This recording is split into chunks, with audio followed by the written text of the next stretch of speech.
29 August 2024 రోజున ధ్యాన్ చంద్ జయంతి సందర్భంగా జాతీయ క్రీడా దినోత్సవాన్ని పురస్కరించుకొని కరీంనగర్లోని స్పోర్ట్స్ పాఠశాలలో ధ్యాన్ చంద్ చిత్రపటానికి నివాళులర్పించిన రాష్ట్ర మంత్రివర్యులు గౌరవనీయులు పొన్నం ప్రభాకర్ గారు, వారితో పాటుగా కరీంనగర్ కాంగ్రెస్ పార్టీ అసెంబ్లీ నియోజకవర్గం ఇన్ఛార్జ్ పురుమల్ల శ్రీనివాస్ గారు తదితరులు పాల్గొనడం జరిగింది.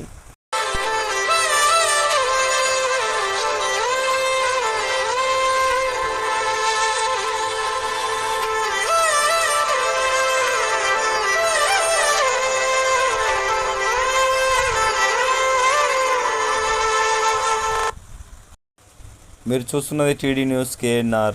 For more videos, for more updates please subscribe. అస్సలాము అలైకుం, నమస్కారం, ధన్యవాదాలు.